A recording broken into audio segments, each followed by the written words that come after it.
Hello नमस्कार दोस्तों, जय हिंद जय भारत। आप ही कर रहे हैं चतुर्थ श्रेणी कर्मचारी भर्ती 2025 में सिलेक्शन लेना चाहते हैं तो चैनल को अभी सब्सक्राइब करके वीडियो को लाइक कर देना।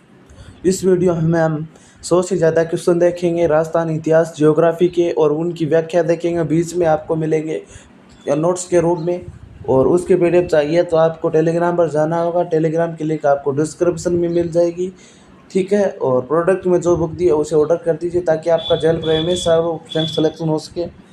और बिना किसी देरी के क्लास शुरू करते हैं, ठीक है। हमने आपको राजस्थान का इतिहास के स्रोत जानने के लिए अभिलेख और सिक्के पढ़ा दिए थे उस पीडीएफ में, क्योंकि वह सुप्रीम कोर्ट की पीडीएफ थी। उसके बाद हम यहाँ से प्रश्न देखेंगे कि आपके कितने क्वेश्चन राइट होते हैं। तो बिना किसी देरी के क्लास शुरू करते हैं। चैनल को सब्सक्राइब कर ले, टेलीग्राम से जुड़ जाए, इसकी पीडीएफ वहाँ पर आपको उपलब्ध हो जाएगी। तो आज का टॉपिक का नाम है राजस्थान के इतिहास के स्रोत, अभिलेख एवं सिक्के। मैं आपको गारंटी देता हूँ कि आपने इन प्रश्नों की व्याख्या कर ली है तो आपके ज़्यादा से ज़्यादा क्वेश्चन सही हो जाएंगे। ये पक्की गारंटी मेरी है, क्योंकि मैंने इन्हीं से पढ़ा है और मेरे कितने बताता हूँ आपको कि जेल पढ़ने में कैसे ज़्यादा क्वेश्चन आएगा। और 200 परीक्षण में भी 119 या 20 क्वेश्चन राइट थे इन्हीं की बदौलत। और मुझे मैथ कम आती है, लेकिन जीके की वजह से मेरे अच्छे क्वेश्चन हो जाते हैं, ठीक है ना। इन्हीं किताबों से आते हैं, इन्हीं पीडीएफ से। मैं ये ज़्यादातर यही पढ़ता हूँ और 10वीं की किताब पढ़ता हूँ। तो बिना किसी देरी के क्लास शुरू करते हैं। पहला क्वेश्चन क्या है कि निम्नलिखित में से कौन सा कथन कालीबंगा सभ्यता के विषय में सही नहीं है। तो कालीबंगा के बारे में कौन सा कथन सही नहीं है, ठीक है। तो देखिए, कालीबंगा से ऊँट की हड्डी मिली है, 100% कालीबंगा से ऊँट की हड्डी मिली है।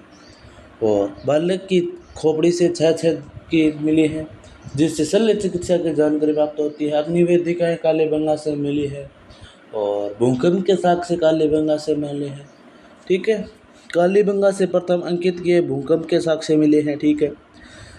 कालीबंगा की खोज एक इतावलिक इंडोलिस्ट लुई पियो टेसिटोरी, यानी इसका नाम क्या है, एलपी टेसिटोरी ने की थी।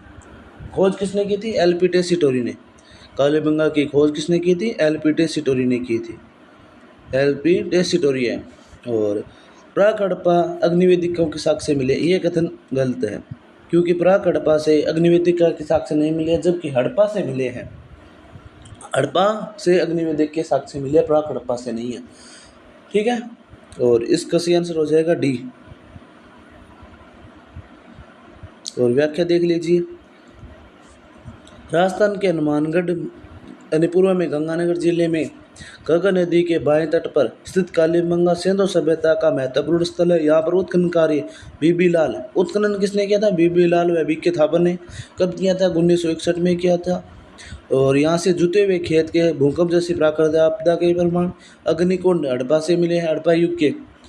और उत्तर कालीबंगा से अग्निवेदिका के साक्ष्य मिले हैं, ठीक है। क्वेश्चन नंबर 2,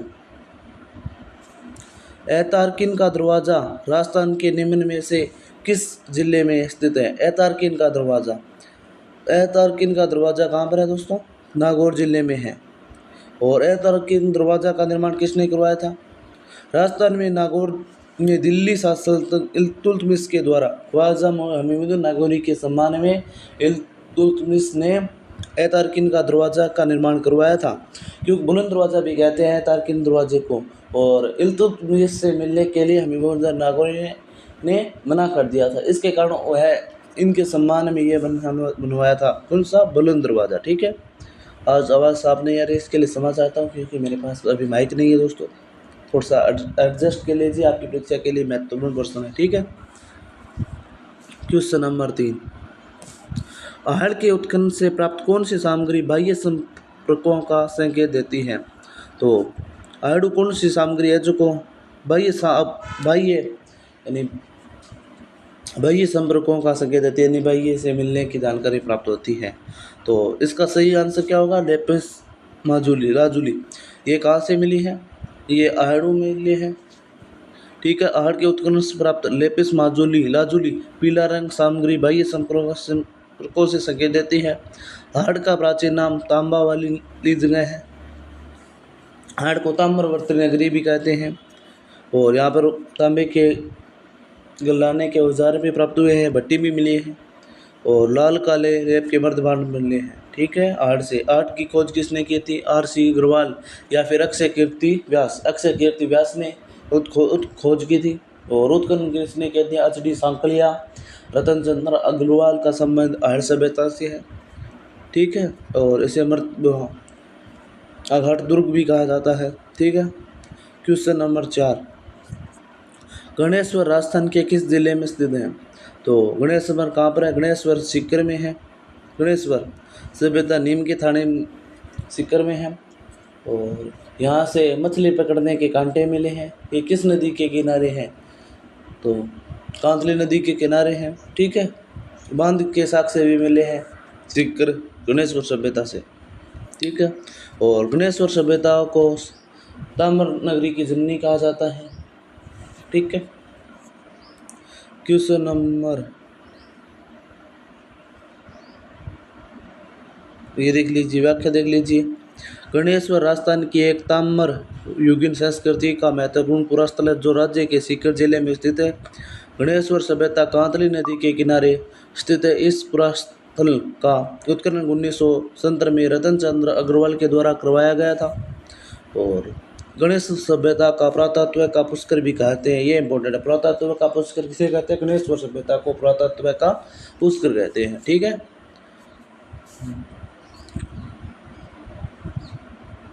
एक मिनट।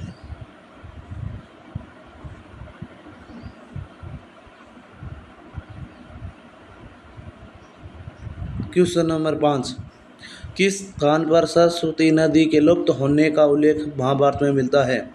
तो इसका सही आंसर क्या होगा? तो इसका सही आंसर हो जाएगा विंसन। विंसन कहाँ पर है? हरियाणा में है। ठीक है, यानी महाभारत में सरस्वती नदी के विलुप्त होने का स्थान कौन सा है? विंसन है। और इसी नदी के ब्रह्माव्रत, कुरुक्षेत्र, लेकिन आज जहाँ वहाँ जलाशय है। ठीक है, ब्रह्माव्रत और कुरुक्षेत्र था किस नदी के किनारे? सरस्वती नदी के कारण। वर्तमान में सरस्वती को घग्गर नदी के अनुमान से जाना जाता है या नाम से जाना जाता है। ठीक है, और घग्गर नदी के किनारे कौन सी सभ्यता है? कालीबंगा सभ्यता है। ठीक है, क्वेश्चन नंबर 6, गोसुंडी शिलालेख किस भाषा में लिपिबद्ध है? किस भाषा में लिपिबद्ध है? तो इसका सेंस क्या होगा? मैंने बताया था कि गोसुंडी की भाषा कौन सी है? संस्कृत भाषा है। और लिपि कौन सी है? ब्राह्मणी लिपि है। उस नोट से आया था। और ये देख लीजिए कनिष्ठ लिपि। ये क्वेश्चन बहुत वैज्ञानिक साइड में पूछा जा चुका है। देखिए कितना खतरनाक प्रश्न है। ठीक है, और वो उसी नोट से आया हुआ है। मैं इसलिए कहता हूँ कि आप पढ़ ले जाओ। ठीक है, तो गोसुंडी शिलालेख ब्राह्मणी लिपि में है। भाषा संस्कृत है। और ये द्वितीय शताब्दी ईसा पूर्व का है, जिसमें भगवान श्री कृष्ण व बलराम का जानकारी प्राप्त होती है। ये वैष्णव धर्म से संबंधित है। और ये गोसुंडी है वो चित्तौड़गढ़ में मिला है। ठीक है, ठीक है, इसका आंसर हो जाएगा संस्कृत। गोसुंडी का शिलालेख स्थित है तो चित्तौड़गढ़ में है। ठीक है, और व्याख्या इसकी हमने कर ली है। और ये देखिए दोबारा आ गया था। गोसुंडी अभिलेख किस लिपि में लिखा गया है? लिपि पूछी है, ब्राह्मणी लिपि है और भाषा संस्कृत है। ठीक है, और क्वेश्चन नंबर 9, राजस्थान में वैष्णव धर्म का प्राचीनतम अभिलेख कहाँ प्राप्त होता है? तो वैष्णव धर्म का कहाँ पर होता है? गोसुंडी। और ये 200वीं शताब्दी ईसा पूर्व का है। ठीक है, और चित्तौड़गढ़ में मिला है। बरनाला भी भागवत संबंधित है या फिर वैष्णव संबंधित? बरनाला भी है, विष्णु संबंधित है। बरनाला भी है, लेकिन इसका आंसर क्या होगा? गोसुंडी प्राचीनतम पूछा है। क्वेश्चन नंबर 10, राजस्थान में प्री कैम्ब्रियन चट्टानों का आधारभूत वर्णन किसके द्वारा किया गया है? तो इसका सही आंसर क्या हो जाएगा? AM हिरन के द्वारा। भारतीय वैज्ञानिक सर्वेक्षण के निदेशक के रही भूविज्ञानी AM हिरन लगभग 23 वर्षों तक राजस्थान के प्री कैम्ब्रियन चट्टानों का अध्ययन किया। 1953 में एक पुस्तक the geology of central Rajasthan में इन चट्टानों का आधारभूत वर्णन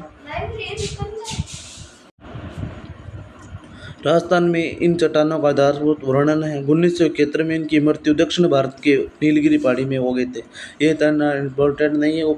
यही पूछा जा सकता है कि प्री कैम्ब्रियन चट्टानों का आधारभूत वर्णन किसके द्वारा किया गया? तो इसका सही आंसर क्या होगा, ए एम हेरोन के द्वारा। ठीक है, ये प्रश्न आए हुए हैं दोस्तों।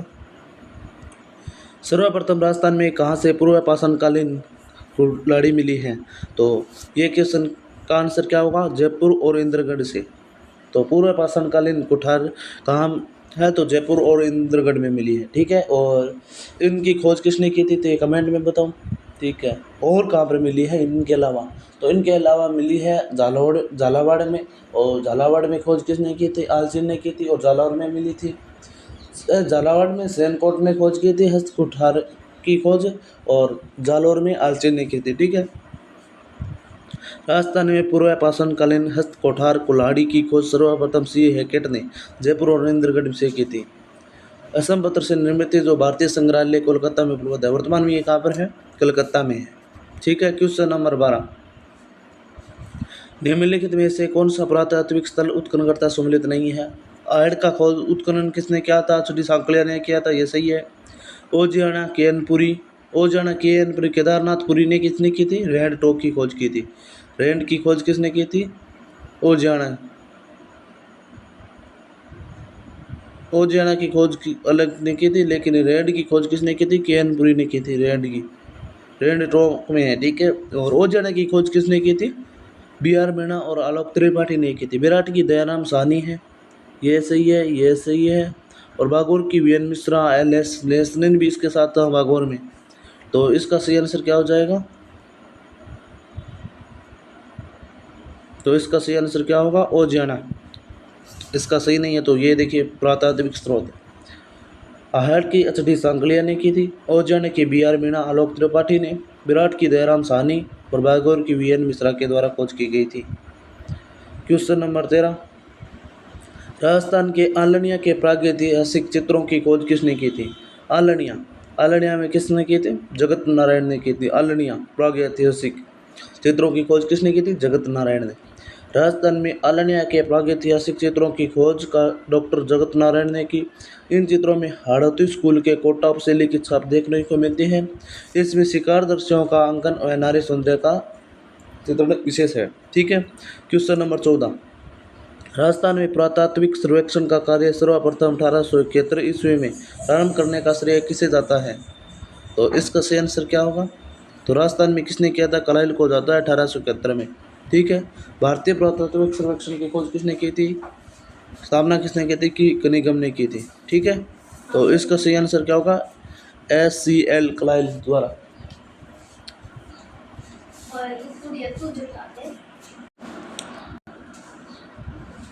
तो राजस्थान में पुरातात्विक सर्वेक्षण कार्य की शुरुआत SCL कलाइल द्वारा की गई। राजस्थान पुरातात्विक संग्रहालय विभाग की स्थापना वर्ष 1950 में हुई और इसका मुख्यालय जयपुर में है। ये CA विभाग राजस्थान के सांस्कृतिक धरोहरों की खोज, सर्वेक्षण और प्रचार प्रसार कार्य करता है। ठीक है, 14 का आंसर सही हो जाएगा। अरे यार,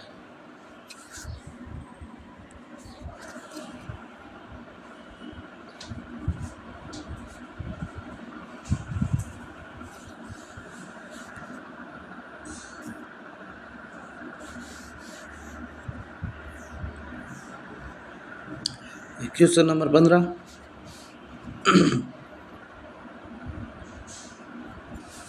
बड़ली का शिलालेख जो अशोक काल से पूर्व का माना जाता है, बड़ली का शिलालेख कहाँ पर है? तो ये अजमेर से मिला है।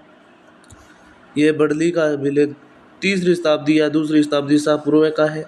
ये ब्राह्मणी लिपि में उत्कीर्ण है। ये अजमेर जिले में स्थित बड़ली राजस्थान के अजमेर जिले में बरली के पास में लोहत माता के मंदिर में मिला है। ठीक है, बड़ली का शिलालेख। और ये किसकी जानकारी देता है? कमेंट में बताओ। ठीक है, और क्वेश्चन नंबर 16, शिलालेख का अध्ययन क्या कहलाता है? एपिग्राफी कहलाता है। बर्डली स्टोन चिन्हित किया गया है, यानी किसकी भाषा क्या है और लिपि क्या है? तो इसके सही आंसर क्या होगी? ब्राह्मणी है और पांडुलिपि है। ब्राह्मणी भाषा में लिखा ब्राह्मणी की पांडुलिपि है। ठीक है, क्वेश्चन नंबर 17, राजस्थान में पाषाण का युगीन संस्कृति कहाँ प्राप्त हुई है? तो इसका सही आंसर क्या हो जाएगा? नदियों, रूस सहायक नदियों के किनारे पर हुई है। ठीक है, बूढ़ा पुष्कर होकरा जायल पुरातस्थल किस काल से संबंधित है? तो इसका सही आंसर क्या होगा? ताम्रपाषाण काल से संबंधित है। और ये 10वीं की किताब पर में भी है। 10वीं की और 9वीं की आप जितनी किताबें ज़्यादा पढ़ोगे उतना ही आपका सिलेक्शन ज़्यादा श्योर है। और इनके साथ साथ आप और भी पढ़ सकते हैं, जैसे कि ये PDF हो गई, इसकी PDF आपको टेलीग्राम पर मिल जाएगी, जाकर जुड़ जाइए भी, ठीक है। और क्वेश्चन नंबर 19, सोनारी सभ्यता के अवशेष राजस्थान के किस जिले से प्राप्त हुए हैं? सोनारी सभ्यता सोनारी झुंझुनू में मिली है, कांकरे नदी के किनारे है, तो यहाँ लोहा बनाने की भट्टियाँ, जबकि सीकर के गणेश्वर में तांबा गलाने की भट्टी भी, या फिर ताम्र नगरी जननी कहते हैं, ठीक है। राजस्थान इतिहास का जनक किसे कहा जाता है? राजस्थान के इतिहास का जनक कर्नल टोड को कहा जाता है। इसे घोड़े वाले बाबे के नाम से भी जाना जाता है। राजस्थान इतिहास का जनक कर्नल टोड को कहा जाता है। कर्नल टोड 1818 से 1821 के मध्य मेवाड़ उदयपुर के पॉलिटिकल एजेंट थे, ठीक है। क्वेश्चन नंबर, अब सभ्यताओं से संबंधित क्वेश्चन आएंगे दोस्तों, पुरातात्विक स्थल, ठीक है। आप देखते हैं कि आपके कितने क्वेश्चन सही राइट होते हैं। चैनल को सब्सक्राइब कर लो, वीडियो को लाइक कर दो, और आपके एग्जाम के लिए ये महत्वपूर्ण है। तो क्वेश्चन नंबर 21, निम्नलिखित में से बौद्ध धर्म से संबंधित पुरातात्विक स्थल अवशेष कहाँ पर मिले हैं? तो विराट से मिले हैं बौद्ध धर्म से संबंधित। यहाँ पर 3 मिली हैं डूंगरी, कौन कौन सी है? भीम की डूंगरी, चील डूंगरी, महादेव डूंगरी, ठीक है, वो उनसे मिले हैं। और जबकि रेंटोक नलियासर सांबर से किसका संबंध है? कमेंट में बताओ। बौद्ध धर्म से संबंधित प्राप्त अवशेष विराट से प्राप्त हुए हैं। यह प्राचीन राजस्थान में मत्स्य जनपद की राजधानी के नाम से प्रसिद्ध है। विराट के निकट ही अशोक का भाब्रू अभिलेख प्राप्त है, जो अशोक के बौद्ध मत होने का की चर्चा करते हैं। सॉरी दोस्तों, आज से कुछ गड़बड़ हो गया, मेरे को भी पता है, माफ़ी चाहता हूँ, ठीक है, कल से बढ़िया कराएंगे। ऐतिहासिक स्थल जाबालीपुर की आधुनिक पहचान है। जाबालीपुर को हम क्या कहते हैं? जवालापुर भी कह सकते हैं, जालौर भी कह सकते हैं। बिजौल या शिलालेख के अनुसार स्वर्णगिरी पहाड़ी के पूर्वी भाग में स्थित महर्षि जाबाली की तपोभूमि के कारण जालौर का प्राचीन नाम जाबालीपुर के नाम से जाना जाता है, ठीक है। वर्तमान में यह ग्रेनाइट बहुत मात्रा में मिलने के कारण से ग्रेनाइट सिटी जालौर को कहते हैं। याद रखें, ग्रेनाइट सिटी जालौर को कहते हैं। बागोर सभ्यता किस नदी के किनारे स्थित है? बागोर है वो कोठारी नदी के किनारे स्थित है। बागोर कहाँ पर है? भीलवाड़ा में है, ठीक है, ये उनपाल में पूछा गया था। बागोर सभ्यता भीलवाड़ा के मांडलगढ़ तहसील में कोठारी नदी के तट पर है। बागोर तथा एवं तिलवाड़ा मध्य पाषाण कालीन स्थल है। बागोर और कौन सा? तिलवाड़ा, ये कौन से? मध्य पाषाण काल है। इनका उत्खनन है VN मिश्रा के निर्देशन में हुआ। बागोर में कृषि पशुपालन के अवशेष प्राप्त हुए हैं। बागोर के साथ ही तिलवाड़ा मध्य पाषाण काल से संबंधित है। क्वेश्चन नंबर 24, बागोर की सभ्यता निम्नलिखित में से किस जिले में स्थित है? तो बागोर की सभ्यता कहाँ पर है? भीलवाड़ा में है, कोठारी नदी के कारण है, ठीक है। क्वेश्चन नंबर 25, राजस्थान में पशुपालन के प्राचीनतम साक्ष्य कहाँ प्राप्त हुए हैं?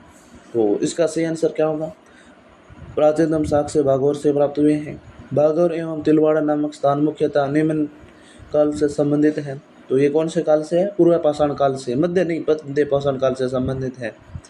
और इनकी खोज किसने की थी? बागोर की VN मिश्रा के द्वारा की गई। VN मिश्रा का पूरा नाम क्या है? वीरेंद्रनाथ मिश्र, और इनके साथ लेस्लिन भी था। क्वेश्चन नंबर 27, लूणी घाटी डीडवाना बुढ़ा पुष्कर के आसपास स्थित एक महत्वपूर्ण स्थल है। ये निम्नलिखित में से किस युग से संबंधित है? तो ये मध्य पाषाण काल से संबंधित है। लूणी घाटी डीडवाना पुष्कर के मध्य एक स्थित पाषाणिक स्थल है। बागोर भी राजस्थान के भीलवाड़ा जिले में स्थित एक मध्य पाषाण कालीन स्थल है। यहाँ से पशुपालन के प्राचीनतम साक्ष्य मिलते हैं। मेसोलिथिक शब्द का वास्तविक शब्द अर्थ है, तो इसका आंसर क्या होगा? मध्य पाषाणी युग, मेसोलिथिक, मध्य पाषाणिक। वास्तविक शब्द अर्थ है मध्य पाषाण कालीन युग से। मध्य पाषाण काल पूरा पाषाण और नव पाषाण के मध्य संक्रमण करता है। इस काल के ऊपरी भाग काफी छोटे छोटे थे। और क्वेश्चन नंबर 29, निम्नलिखित में राजस्थान के किस स्थान से सिंधु कालीन अवशेष प्राप्त हुए हैं?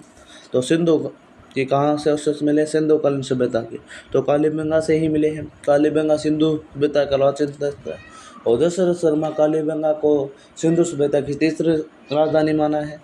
और इसकी खोज कराइल के द्वारा की गई थी, लेकिन भारत में किसी कराइल के द्वारा यानी बताया गया था कि यहाँ पर सभ्यता है, लेकिन पूर्णतया किसके द्वारा खोज की थी? अमलानंद घोष के द्वारा। और 1961 60 61 या 61 62 में 61 में मान लीजिए, और बीबी लाल विकी थापर ने यहाँ उत्खनन भी किया था। और अरे हाँ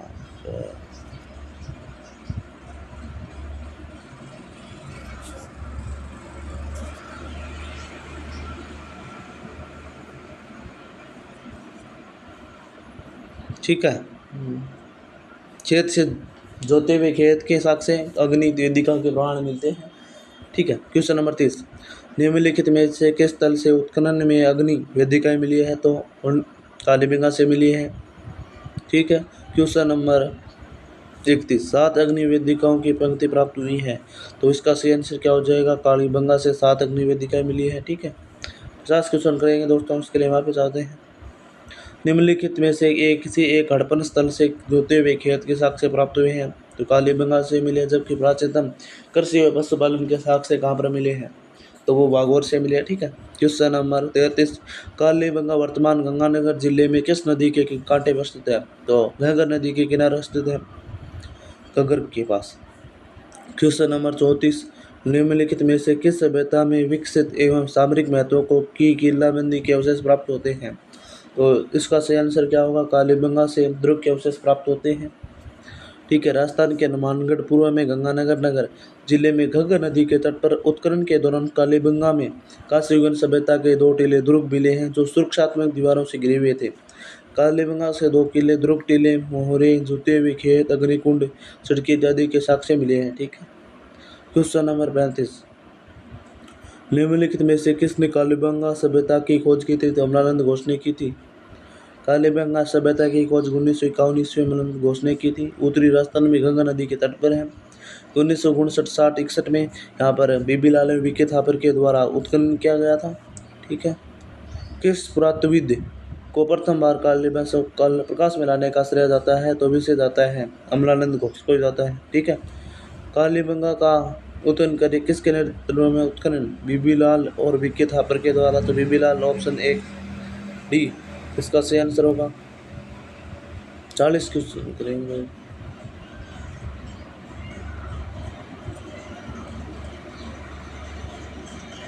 क्वेश्चन नंबर 38, कालीबंगा से हड़प्पा पूर्व की सभ्यता के मिलते जुलते अवशेष पाकिस्तान के किस स्थान पर मिलते हैं? तो कहाँ पर मिलते हैं दोस्तों? कोटदीजी से मिलते हैं। क्वेश्चन नंबर 39, आहड़ सभ्यता के बारे में निम्न में कथनों पर विचार कीजिए। आहड़वासी तांबा लाना जानते थे। ठीक है, वे लोग चावल से परिचित नहीं थे। ठीक है, धातु गंगा मनुष्य की अर्थव्यवस्था का एक साधन था। ठीक है, यहाँ से काले रंग अर्धवान मिला, जिन पर सामान्यतः सफेद रंग से ज्यामितियाँ उकेरी गई है। तो इसका सही आंसर क्या होगा? तो डी तो एकदम सही है, यानी सफेद ज्यामितियाँ है और काले लाल काले फिर कह सकते हैं मर्दवान मिले हैं। ठीक है, और क्या है, आहड़वासी तांबा गलाने जाते थे, क्योंकि तांबा गलाने की भट्टियाँ भी यहाँ पर मिली हैं। ताम्र नगरी कह सकते हैं, ये भी सही होगा। और यह चावल से परिचित थे, ऐसा होना चाहिए कि चावल से परिचित थे। ये चावल के साक्ष्य मिले हैं, आहड़ से मिले हैं। ठीक है, धातु का काम आहड़वासी मजदूरों का एक साधन था, क्योंकि यहाँ पर धातु तांबा थी और उसे भी गिलाकर बेचते थे। तो ये सही है, तो ये और सी और डी सही है इसका। क्वेश्चन नंबर 40, आहड़ सभ्यता एक ताम्र पर रासायनिक संस्कृति है, जो दक्षिण पूर्व राजस्थान में आहड़ नदी के तट पर उदयपुर जिले में है। 1700 से 1500 ईस्वी पूर्व तक फली फूली है। ये लगभग सिंधु सभ्यता की समीप बढ़ती रही है।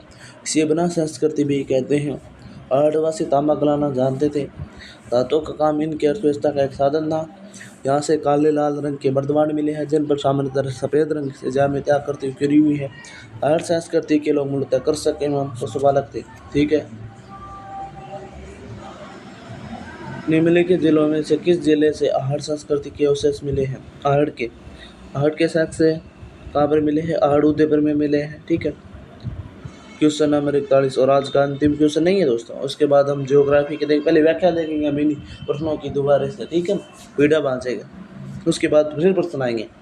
आहार के विषय में निम्नलिखित कथनों में से कौन सा कथन असत्य है?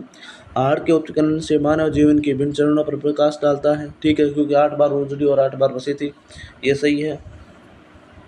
आवासीय भवनों की नींव ईंटों की होती थी। ठीक है। मिट्टी का कच्चे भवन अब उपलब्ध नहीं है, क्योंकि अब तो उपलब्ध है।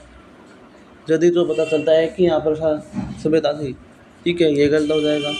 आदिवासी दीवारों ने मजबूत एवं सौंदर्य बनाने तो मिट्टी में एक बार टुकड़े एवं चिप्स के मिश्रण डालते थे, ये सही है, ये सही है। और नींव ईंटें की करते थे ये, लेकिन ये गलत है। 41 का सही आंसर क्या होगा? ए और डी। न सत्य है तो ये सी गलत है, इसका सही है। ठीक है, और चलिए अब पीडीएफ देखते हैं। अभिलेखों का अध्ययन क्या कहलाता है? एपिग्राफी कहलाता है। अध्ययन क्या कहलाता है? एपिग्राफी कहलाता है। अभिलेखों का अध्ययन एपिग्राफी कहलाता है, याद रखना। और इसकी पीडीएफ आपको टेलीग्राम पर मिल जाएगी। ठीक है। ऐसे अभिलेख जिनमें राजाओं की प्रशंसा की जाती है उन्हें प्रशस्ति कहते हैं। और अभिलेख समसामयिक समय के साथ होते हैं, यानी समय के साथ बन पाए जाते हैं, समय के अनुसार होते हैं। और हमें अभिलेखों से तिथि क्रम निर्धारण में मदद मिलती है। अभिलेखों से हमें किसकी जानकारी मिलती है? वंशावली, विजय, स्थापत्य कला की जानकारी मिलती है। एक एक लाइन याद कर लेना दोस्तों, क्योंकि यहाँ पर दे देगा कि किससे हमें वंशावली, विजय और स्थापत्य कला की जानकारी मिलती है। उसमें ऑप्शन हो जाएगा राष्ट्र हो जाएगा, विद्युत हो जाएगा, प्रकाश हो जाएगा, अभिलेख हो जाएगा। तो उसका आंसर अभिलेख होगा। लेकिन आपको नहीं पता होगा तो आप गलत कर आएंगे, इसलिए मैं बता रहा हूँ कि आप पढ़ लेना, ये इनसे बाहर नहीं जाएगा। तो पहला अभिलेख कौन सा है? बड़ली का अभिलेख। बड़ली का अभिलेख कहाँ मिला था? अजमेर का है। कब ईस्वी का है? 443 ईसा पूर्व का है। और प्राचीनतम अभिलेख है, क्योंकि इससे पहले कोई अभिलेख राजस्थान में मिला नहीं है इससे पहले का, इसलिए ये सबसे प्राचीन अभिलेख है। और इसका वीर निर्माण 1784 में लिखा गया था। निर्माण कब? 1784 में लिखा गया था। ठीक है। और क्वेश्चन बता रहा हूँ। अगले क्या है कि यह अभिलेखों के अनुसार मध्यमिका एक जैन केंद्र था। यानी क्वेश्चन आएगा कि किसके अनुसार है मध्यमिका एक जैन केंद्र था, तो आपको आंसर करना है बड़ली अभिलेख अजमेर के अनुसार। बड़ली अभिलेख के अनुसार मध्यमिका एक जैन केंद्र था। और कहाँ पर मिला है? मध्यमिका चित्तौड़गढ़ एक जैन केंद्र था। इसकी जानकारी हमें कहाँ से मिलती है? तो बड़ली के अभिलेख मिलती है। बड़ली का अभिलेख कहाँ से मिला है? तो अजमेर में मिला है। अजमेर में किसे मिला है? ये भी क्वेश्चन आता है, बार बार पूछा गया है। तो ये गौरी शंकर हीराचंद ओझा को मिला है। कब मिला था? 1912 में मिला है। और ये किस माता के मंदिर में मिला है? बिलोय माता के मंदिर में मिला है। तो यानी बड़ली शिलालेख के बारे में ये सबसे प्राचीन अभिलेख है। ये 443 ईसा पूर्व का है। ये अजमेर में मिला है। अजमेर में बिलोया माता के मंदिर में मिला है। गौरी शंकर हीराचंद ओझा को 1912 में।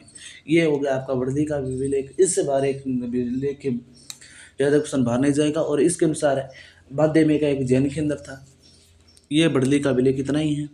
इससे बड़ली के अभिलेख से बाहर नहीं जाएगा, ये गारंटी है। अब गोसुंडी अभिलेख, गोसुंडी कहाँ पर मिला है? चित्तौड़गढ़ में मिला है। ये 2 शताब्दी ईसा पूर्व का है। और ये इस अभिलेख के अनुसार गजवंश के शासक राजा सर्वतात ने अश्वमेध यज्ञ का आयोजन करवाया था। यानी ये क्वेश्चन आया हुआ है। तो यानी कि क्वेश्चन आया था कि राजा सर्वतात ने अश्वमेध यज्ञ का आयोजन करवाया, ये किस अभिलेख में मिलता है? तो यह कौन से अभिलेख में मिलता है? गोसुंडी अभिलेख में मिलता है। यह अभिलेख वासुदेव वैसे कृष्ण बलराम को पूजा की जानकारी देता है। यानी गोसुंडी अभिलेख है वो कृष्ण जी की पूजा की जानकारी देता है। यानी वासुदेव व बलराम की पूजा की जानकारी कौन सा अभिलेख देता है? गोसुंडी अभिलेख देता है। यानी जो कृष्ण जी की जानकारी देगा वो वैष्णव धर्म से संबंधित होगा। विष्णु संप्रदाय की जानकारी देने वाला राजस्थान का प्राचीनतम अभिलेख है गोसुंडी अभिलेख है। तो गोसुंडी के बारे में क्या है कि यह 2 शताब्दी ईसा पूर्व का, यह चित्तौड़गढ़ में मिला है। और ये गुर्जर वंश के राजा सर्वतात के समय का है। और उसमें अश्वमेध की जानकारी मिलती है। और ये वासुदेव बलराम के संकर्षण है। और ये वैष्णव धर्म की जानकारी कौन सा देता है? गोसुंडी अभिलेख देता है। तो गोसुंडी के बारे में पढ़ लिया हमने। रणकपुर प्रशस्ति, ये पाली में मिला। रणकपुर 1439 की है। किसके समय की है? जब महाराणा कुंभा के समय की है। ये है प्रशस्ति चौमुखा मंदिर। चौमुखा मंदिर कहाँ पर है? आदिनाथ ऋषभदेव मंदिर रणकपुर पाली में मिला है। और रणकपुर में चौमुखा मंदिर है ना, उसकी प्रशस्ति में है, मंदिर में लगी हुई है पाली में। और चौमुखा मंदिर किससे संबंधित है? आदिनाथ या ऋषभदेव को संबंधित है। ये बप्पा रावल तथा काल बोध को अलग अलग बताती है। ये क्वेश्चन बार बार 2-3 से बार आ गया, कि कौन सी प्रशस्ति है जो बप्पा रावल तथा काल बहादुर को अलग बताती है, तो उसका आंसर था रणकपुर प्रशस्ति 4/10/1939 की है। यानी ये बप्पा रावल तथा काल बहादुर को अलग अलग बताती है। यह प्रशस्ति कुंभा की विजयों तथा उपलब्धियों का जानकर देती है, क्योंकि ये कुंभा के टाइम की है, 1439 की है। मुद्रा के लिए नाणक शब्द का प्रयोग किया गया। नाणक का शब्द का प्रयोग किस में किया गया है? रणकपुर प्रशस्ति में किया गया है। इस प्रशस्ति मंदिर के वास्तुकार दीपक का नाम मिलता है। यानी रणकपुर प्रशस्ति के बारे में क्या जानकारी है? ये चौमुखा मंदिर में है, रणकपुर पाली में है, 1439 के कुंभा के समकालीन की है। प्रशस्ति बप्पा तथा काल बहादुर को अलग अलग बताती है और कुंभा की विजय और उपाधियों का वर्णन रणकपुर पाली में मिलता है। और मुद्रा के लिए नाणक शब्द का प्रयोग हुआ है। प्रशस्ति में वास्तुकार दीपक था। तो वास्तुकार का नाम क्या था? रणकपुर का दीपक था। ठीक है। अब अमेर अभिलेख, यहाँ से एक क्वेश्चन था कि संस्कृत भाषा व नागरी लिपि में है। ये कौन सी भाषा? संस्कृत भाषा है और नागरी लिपि है।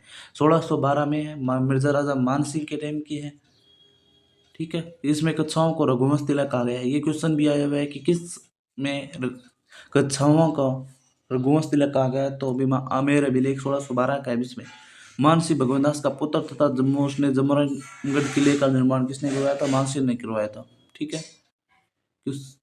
और अब है अजमेर का फारसी अभिलेख 1200 ईसा का है। पूर्व का 12 ईस्वी का है। अजमेर का फारसी अभिलेख 1200 ईस्वी का है। पूर्व नहीं है, ईस्वी का है।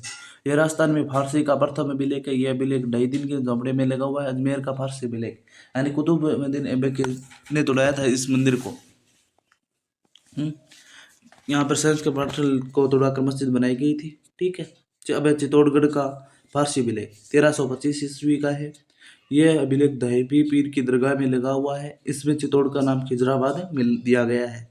यानी खिजराबाद कौन सा में मिला? दहेबी पीर की दरगाह में मिला। 1325 की बात है, क्योंकि 1301 में 1303 चित्तौड़गढ़, हाँ 1303 में चित्तौड़गढ़ पर किसने? अलाउद्दीन खिलजी ने आक्रमण किया। वहाँ पर साका हुआ और वहाँ पर अलाउद्दीन का यानी आधिपत्य हो गया। उसके बाद वहाँ पर खिजर का को नियुक्त किया गया। उसने दहेबी पीर दरगाह का निर्माण करवाया था और उसी में लगा हुआ है, खिजराबाद नाम दिया गया है। ठीक है। चित्तौड़गढ़ का फारसी अभिलेख कब का है? 1325 ईस्वी का है। अब है ताम्रपत्र। ताम्रपत्र क्या होते हैं उसकी जानकारी बताते हैं। ताम्रपत्र होते हैं भूमि अनुदान के लिए जारी किए जाते थे। यानी किसके लिए? भूमि अनुदान देता नहीं, उसकी जानकारी किसमें मिलती थी? ताम्र अभिलेखों में मिलती थी। ठीक है। हठ ताम्रपत्र। हठ ताम्रपत्र कब का? 1206 ईस्वी का है। यह ताम्रपत्र गुजरात के चालुक्य राजा भीमद्वितीय की जानकारी देता है। तो कौन सा अभिलेख यानी ताम्रपत्र जो भीमद्वितीय की जानकारी देता है, तो वह हठ ताम्रपत्र 1206 का है, क्योंकि 1175 में भीमद्वितीय ने ही मोहम्मद गौरी को हराया था। ठीक है। खरेदा का ताम्रपत्र 1437 ईस्वी का। राणा कुंभा ने एकलिंग जी के पास भूमि अनुदान किया था। खरेदा का अभिलेख कब का है? 1437 का। और एकलिंग जी के पास भूमि अनुदान किया था किसने? कुंभा ने। उसकी जानकारी किसमें मिलती? खरेदा ताम्रपत्र 1437 का। ये ताम्रपत्र धार्मिक स्थिति, मार्ग, मुद्रा की जानकारी देता है। खिरादा ताम्रपत्र 1437 का है। इतना ही याद रखना। खिरादा ताम्रपत्र कब का है? 1437 का। कुंभा के समकालीन है। ठीक है। भूमि अनुदान दी है। चिखली ताम्रपत्र 1483 ईस्वी का है। ताम्र कर व्यवस्था की जानकारी देता है। ये चिखली ताम्रपत्र की भी क्वेश्चन पूछा गया है। पूर्व ताम्रपत्र तो सभी को पूछा, ये बहुत बार पूछा गया है कि रानी कर्मावती ने जौहर के समय भूमि अनुदान दी थी, उसका उस ताम्रपत्र में जानकारी मिलती है, तो उसका आंसर हो जाता तो पूर्व ताम्रपत्र 1535 का है। कर्मावती के जौहर की जानकारी देता है। ठीक है। अब है सिक्के। सिक्कों का दिन न्यूमिस्टिक्स कहा जाता है। सिक्कों का दिन क्या कहा जाता है? न्यूमिस्मेटिक्स। ठीक है। राजस्थान के कई स्थानों से अलग अलग प्रकार के सिक्के प्राप्त होते हैं। तो कहाँ पर किस किस सिक्के मिले इसकी जानकारी हमें होनी चाहिए। चैनल को सब्सक्राइब कर लिया होगा। आपके पटवारी के लिए क्लासें लगवा दी जाएगी आपकी। अगर आप पटवारी की तैयारी कर रहे हैं तो पटवारी के लिए भी क्लासें अवेलेबल होगी, ये भी देख लेना, आपके लिए इम्पोर्टेंट है। ठीक है। और राजस्थान पुलिस के भी महत्वपूर्ण नोट्स है, इनसे बाहर क्वेश्चन नहीं जाएगा, ये गारंटी है। चैनल को सब्सक्राइब कर लो और बुक ऑर्डर कर दो आप, एक प्रैक्टिस सेट की प्रोडक्ट में दी गई है। ठीक है। तो अब सिक्के देख लेते हैं। नगर टोंक से कौन से सिक्के प्राप्त हुए हैं? यहाँ से कालाइल को 1871 ईस्वी मालवा जनपद के 6000 सिक्के प्राप्त हुए हैं। मालवा कौन सा एमपी का क्षेत्र आता था? यानी कालाइल को 1871 में नगर टोंक से 6000 मालवा जनपद के सिक्के प्राप्त हुए हैं। इसे कालाइल को 1871 में। ठीक है। निकटों से। कलाइल को राजस्थान का पुरातत्व का जनक कहा जाता है। कलाइल को नागछेला नगला झील कहाँ पर है? बयाना भरतपुर में है। यहाँ गुप्तकालीन सिक्के मिले हैं। 1921 गुप्तकालीन सिक्के प्राप्त हुए हैं, इन्हें जिन्हें गरुड़ प्रकार के सिक्के कहा जाता है। और गरुड़ प्रकार के सिक्के किसने चलाए थे? तो समुद्रगुप्त ने चलाए थे। गरुड़ प्रकार के सिक्के किसने चलाए थे? समुद्रगुप्त ने। ठीक है, याद रखना। नगला झील बयाना भरतपुर में 1921 मिले हैं। 10वीं 11वीं शताब्दी में राजस्थान में गद्दिया सिक्कों का प्रचलन था। कालांतर में राजस्थान में अलग अलग रियासतों ने अपने अलग अलग सिक्के जारी किए थे। तो यहाँ पर सिक्के दिए गए हैं, इसका स्क्रीनशॉट ले लो, इसे बार बार आप वांचोगे तो आपको याद हो जाएगा। और इसकी पीडीएफ है ना, वो आपको टेलीग्राम पर मिल जाएगी। ठीक है, तो सिक्के देख लीजिए। मेवाड़ में कौन सा सिक्का था? सौरभशाही व चांदोड़ी सिक्का कहाँ का था? मेवाड़ का था। मेवाड़ में कौन सा राजा था? सौरभसिंह राजा था, उसने अपने नाम के सौरभशाही सिक्के चलाए थे। चांदोड़ी का सिक्का अकबर के समय का चलाया गया था। ठीक है, मारवाड़ में विजय सिंह था, तो मारवाड़ का विजय शाही हो गया। बीकानेर में गजसिंह था, गजशाही हो गया। और आमेर की यानी पचरंगा तिरंगा था या झंडा कह सकते हो, उसमें झाड़ का किए थे, और इसलिए आमेर में झाड़शाही सिक्के। जैसलमेर में अखे सिंह यानी अखेराज शासक था, तो उसने अपने नाम के सिक्के चलाए थे। अजमेर में अखेशाही, बूंदी में रामशाही, बूंदी के राम सिंह ने अपने नाम के रामशाही सिक्के चलाए थे। कोटा में गुमान सिंह, अलवर में राव सिंह, अलवर में राजा के नाम से पहले अलवर राव रखता था, इसलिए उन्होंने राव शाही सिक्के चलाए थे। धौलपुर में किसी को धोएंगे तो तमसाही मारेंगे तभी तो धोएंगे, तो तमसा शाही धौलपुर में। ऐसे ट्रिक याद करो जो आपको याद आ जाए। हम तो बता देंगे कि ऐसे ट्रिक बना दो, आप यह ट्रिक रख लो, यह ट्रिक रख लो।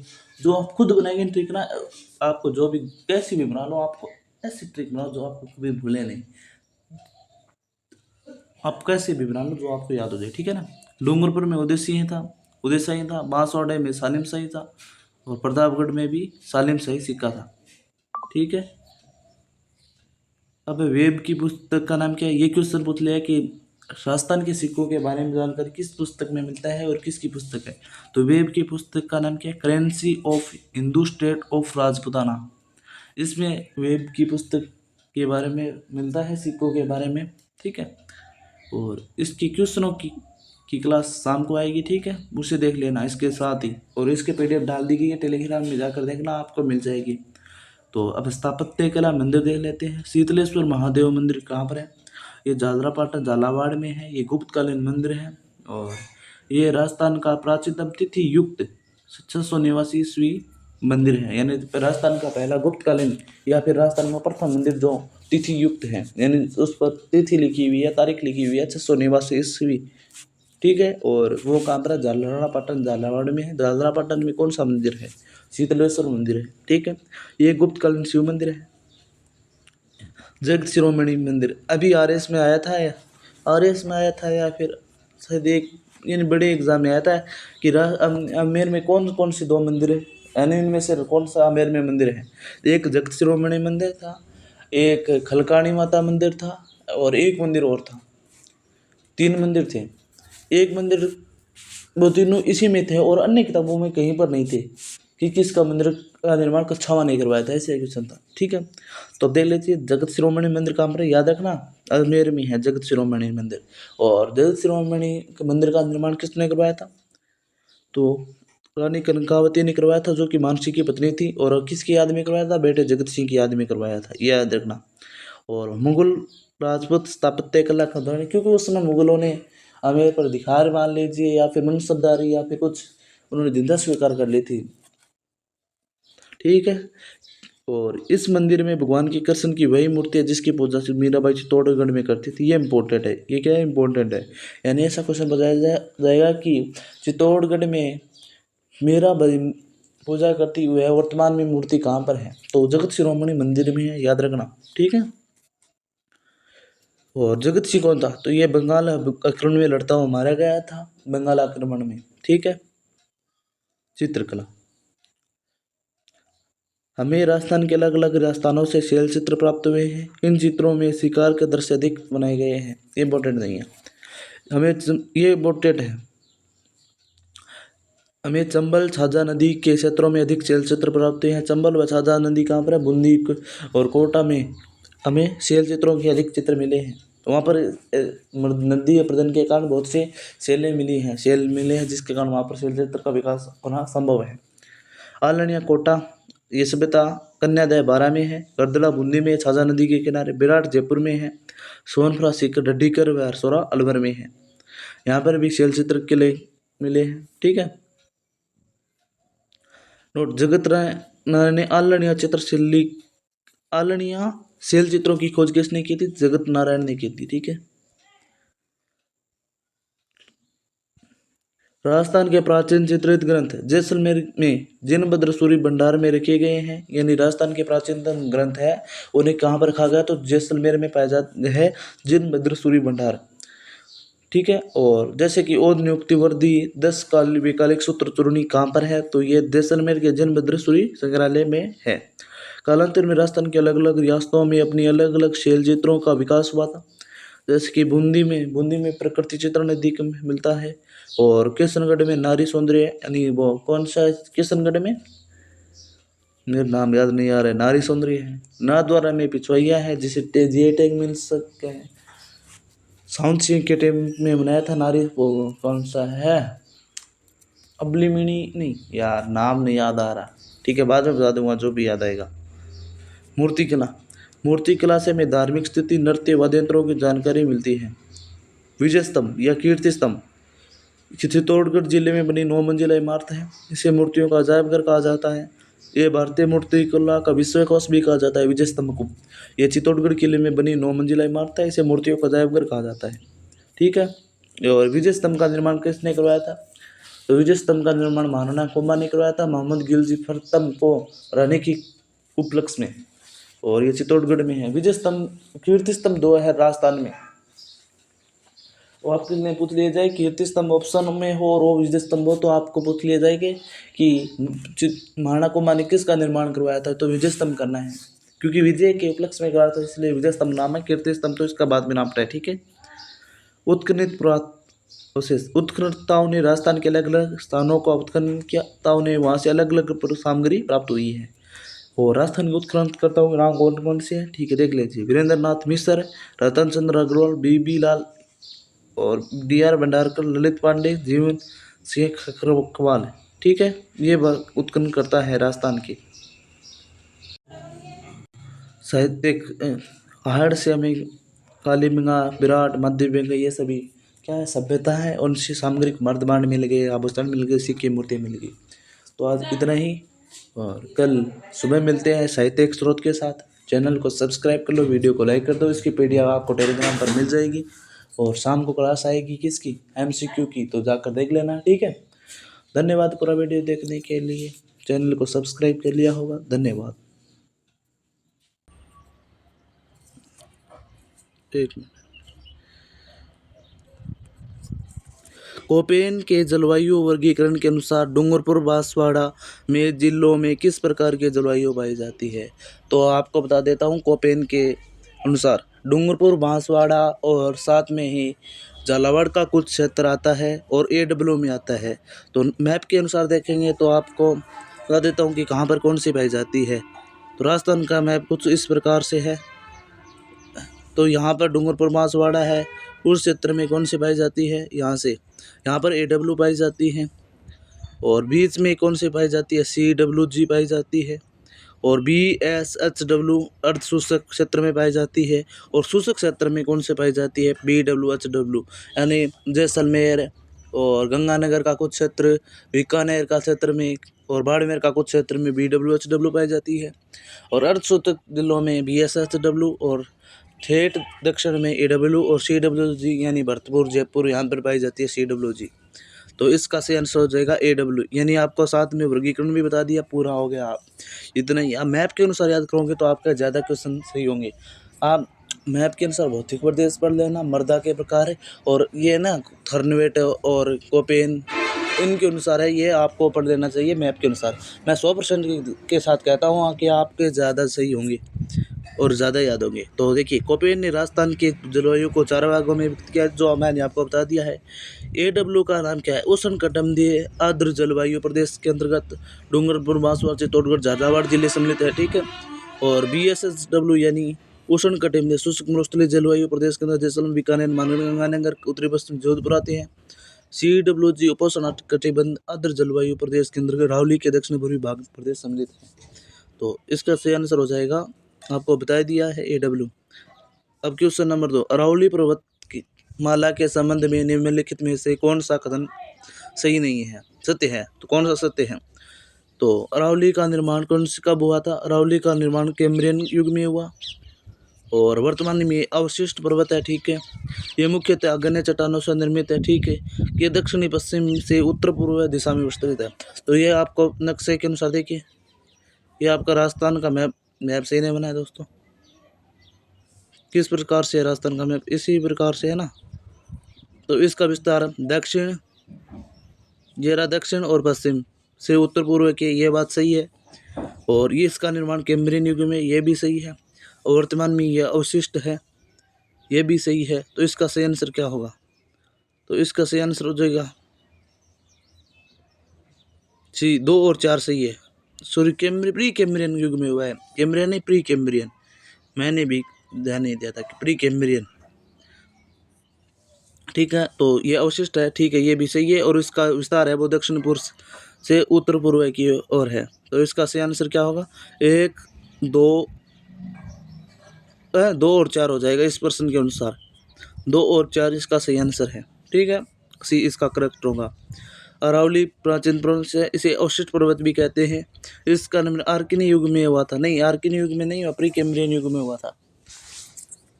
आर्किन युग भी आ सकता है और प्री कैम्ब्रियन युग भी आ सकता है, आपको आर्किन युग भी करना है। और इसका पूर्व कैम्ब्रियन कार्बोनिक तथा शिष्ट सेलों से निर्मित है। ये देखिए, ये मैंने कहा था ना प्री कैम्ब्रियन युग में भी आया है, ठीक है। ये दक्षिण पश्चिम से उत्तर पूर्व दिशा में विस्तृत है। ये पालनपुर गुजरात से राजस्थान से होकर दिल्ली तक लगभग 800 किलोमीटर लंबाई में विस्तृत है, ठीक है। क्वेश्चन नंबर 3 और आपको ऑप्शन भी दिखा देता हूँ, और ये CT में पूछा गया है। राजस्थान के निम्नलिखित जिलों का उत्तर से दक्षिण विस्तार की क्रम बताना है। तो उत्तर में सबसे पहले कौन आता है?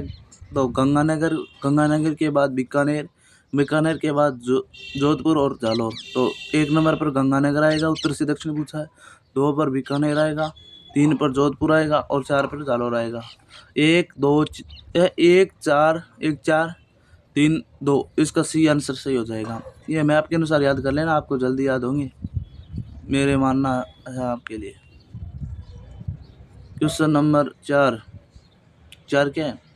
कोपेन के जलवायु वर्गीकरण के अनुसार राजस्थान के किन जिलों में स्टेपी जलवायु पाई जाती है? स्टेपी प्रकार की जलवायु, स्टेपी कहाँ पर पाई जाती है? तो इसका सही आंसर क्या होगा? बाड़मेर, जालौर, जोधपुर में स्टेपी पाई जाती है। कौन सी पाई जाती है? बाड़मेर, जालौर और जोधपुर में कौन से प्रकार की? स्टेपी प्रकार की जलवायु पाई जाती है, ठीक।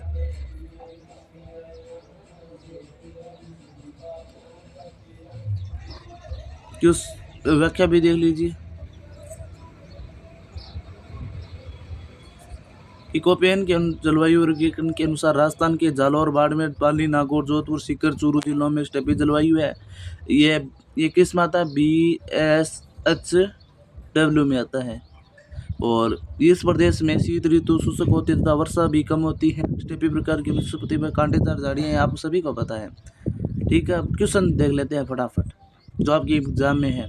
तो राजस्थान की निम्नलिखित चोटियों को ऊंचाई के अनुसार आरोही क्रम में व्यवस्थित करना है। आरोही क्रम में बताना है दोस्तों आपको। तो सबसे ऊंची चोटी कौन सी है? सबसे ऊंची चोटी का नाम क्या है? तो सबसे ऊंची चोटी कौन सी है? गुरु शिखर। गुरु की ऊंचाई कितनी है? 1722 मीटर है। गुरु के क्या दरगाह, दूसरी दरगाह है क्या, इसकी ऊंचाई कितनी है? दरगाह की 1431 या 41 है। गुरु बाद में शेर है, शेर की दिल वाड़ा, फिर जरगा, फिर अचलगढ़, फिर कुंभागढ़, ठीक है। तो जरगा 1031 है, रघुनाथगढ़ 1055 है, लीलागढ़ और फिर सज्जनगढ़ और लीलागढ़। तो इसका सही आंसर हो जाएगा 5 में भी।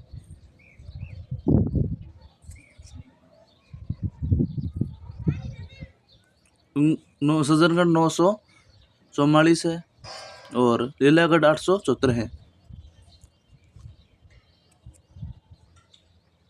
क्वेश्चन नंबर 6, मानसून 2000 के, ये क्वेश्चन प्रीवियस है, ये करंट का था, नहीं है, ये नहीं आएगा। राजस्थान का सबसे बड़ा कृषि जलवायु प्रदेश कौन सा है? तो इसका सही आंसर क्या होगा? तो सबसे बड़ा कृषि जलवायु तो अति शुष्क आंशिक सिंचित क्षेत्र। तो राजस्थान की कृषि जलवायु को 10 भागों में बांटा गया है। कितने भागों में? 10 भागों में। टमाटर, निम्नलिखित में से कौन सा स्थल स्थलाकृति अवस्थित सम्मिलित नहीं है? उड़िया का पड़ाल कहाँ पर है? माउंट आबू स्थित है। भारत यानी भाकर है यहाँ पर, भारत नहीं है, भारत नहीं है, भाकर। भाकर पूर्वी क्षेत्र सिरोही में, ठीक है। लसाड़िया का पठार गोगुंद कहाँ पर है? लसाड़िया का पठार। बुराट का पठार कहाँ पर है? गोगुंदा से कोमलगढ़ के मध्य है। और भाकर कहाँ पर है? तो पूर्वी सिरोही में, सही है। लसाड़िया का पठार कहाँ पर है? राजसमंद में नहीं है, लसाड़िया का पठार राजसमंद झील और उदयपुर के मध्य है लसाड़िया का पठार, ठीक है। राजस्थान के कितने जिलों में थार रेगिस्तान है? तो राजस्थान के 12 जिलों में थार का है। यह तो आप सभी को पता ही है। क्वेश्चन नंबर 10, राजस्थान राज्य की सीमा को स्पर्श करने वाला भारतीय राज्यों की संख्या। तो इसका सही आंसर क्या होगा?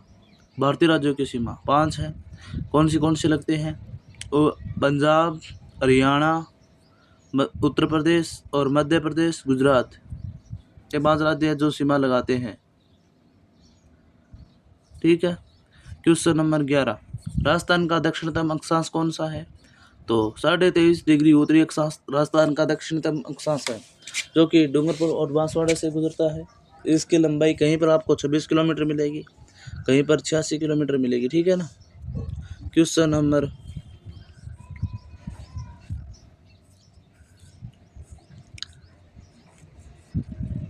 12, राजस्थान का सर्वोच्च पठार है। तो सबसे ऊंचा पठार कौन सा? सर्वोच्च पठार।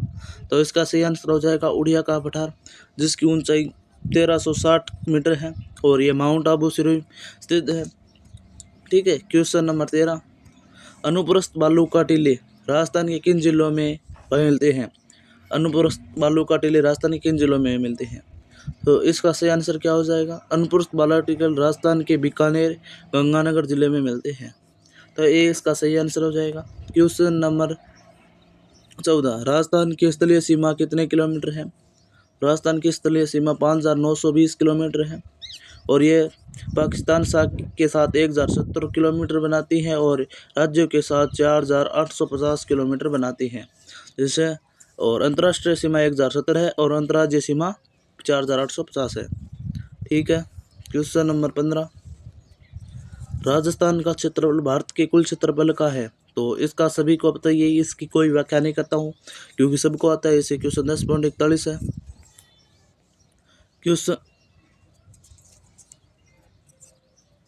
क्वेश्चन नंबर 16, राजस्थान की क्षेत्रफल की दृष्टि से निम्नलिखित में से कौन सा राजस्थान के बाद सबसे बड़ा राज्य है? तो राज्य है, तो इसका सही आंसर क्या हो जाएगा? मध्य प्रदेश। क्षेत्रफल में सबसे बड़ा राज्य राजस्थान है, उसके बाद मध्य प्रदेश है। क्वेश्चन नंबर 17, निम्नलिखित में से कौन सी पर्वत चोटियां उनकी ऊंचाई के अवरोही क्रम में सही है? तो 17 का सही आंसर क्या होगा?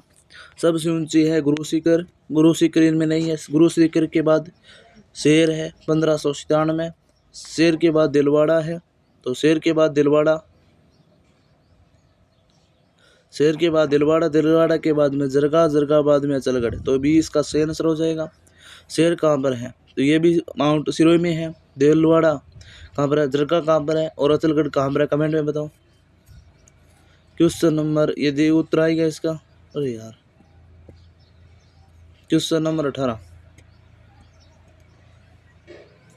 राजस्थान की उत्तरी में दक्षिण की लंबाई है, तो इसका सही आंसर क्या होगा? राजस्थान के उत्तर से दक्षिण की लंबाई 826 किलोमीटर है, उत्तर से दक्षिण, और पूर्व से पश्चिम की लंबाई 869 किलोमीटर, कितनी है? 869 किलोमीटर है। तो इसका सही आंसर हो जाएगा 826। क्वेश्चन नंबर 19, राजस्थान का राज्य पुष्प नोएडा है, इसे अंग्रेजी में टेकोमेलांडोलेटा कहते हैं और ये सभी परीक्षाओं में बहुत बार पूछा जा चुका है। 1983 में राज्य पुष्प घोषित किया गया। राज्य वृक्ष प्रोसोपिस सिंदेरिया, जिसे खेजड़ी भी कहते हैं, खेजड़ी जिसे कई बार झांटी भी कह देते हैं हमारी भाषा में, तो ठीक है। क्वेश्चन नंबर 21, निम्नलिखित में से कौन सा जिला राजस्थान में मरु त्रिकोण का भाग नहीं है? तो मरु त्रिकोण में कौन से जिले आते हैं? तो जोधपुर, बीकानेर और जैसलमेर, ये तीनों मरु त्रिकोण में आते हैं, जबकि बाड़मेर नहीं आता है। क्वेश्चन नंबर 22, निम्नलिखित में से थार मरुस्थल के भाग हैं। तो थार के मरुस्थल का कौन सा भाग है? तो शेखावटी प्रदेश है, गोडवाड़ प्रदेश है, घग्गर का मैदान है, जबकि बनास का मैदान नहीं है।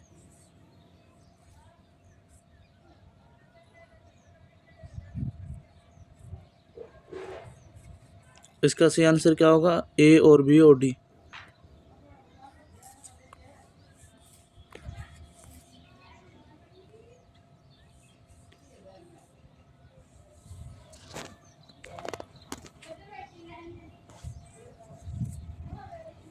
डंग गंगाधर उच्च भूमि अवस्थित है। तो यह कहाँ पर है? ये नागौरी उच्च भूमि को कहते हैं डंग उच्च भूमि।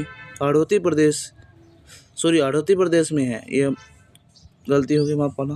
क्वेश्चन नंबर 24, निम्नलिखित में से कौन सा पर्वतीय ऊंची चोटाई मीटर सम्मिलित नहीं है?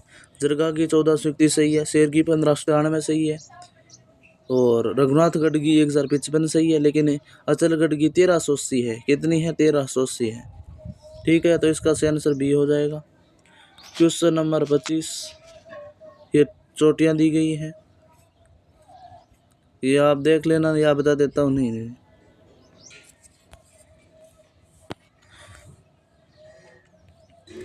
अरावली पर्वतमाला की सबसे ऊंची चोटी गुरु शिखर कहाँ स्थित है?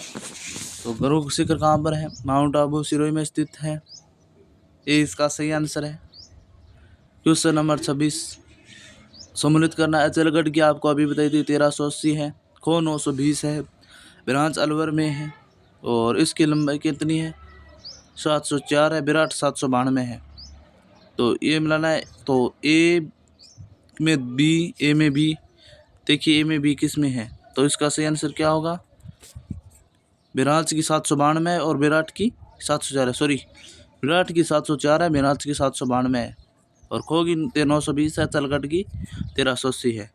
ठीक है, ये मिलेगा। क्वेश्चन नंबर 27, गुरु शिखर पर्वत चोटी अरावली के किस प्रदेश का भाग है? तो गुरु शिखर, तो ये दक्षिण का भाग है। क्वेश्चन नंबर 28, सम्मिलित करना है। रघुनाथगढ़ कहाँ पर है? सीकर में है। शेर कहाँ पर है? सिरोही में है। जरगा उदयपुर में है। जयगढ़ जयपुर में है। तो ये मैंने मिलान कर दिया। क्वेश्चन नंबर 35 ही देखेंगे दोस्तों इस वीडियो में। क्वेश्चन नंबर 29, इनमें से कौन सी अरावली श्रृंखला की सबसे ऊंची पर्वत चोटी है? गुरु शिखर है, सिरोही में है। राजस्थान में गुरु शिखर चोटी का की ऊंचाई 1722 मीटर। धन्यवाद इस वीडियो को देखने के लिए, आप सभी का पूरा धन्यवाद। ऐसे ही रोज़ वीडियो देखिए तो आपका सिलेक्शन हो जाएगा। धन्यवाद।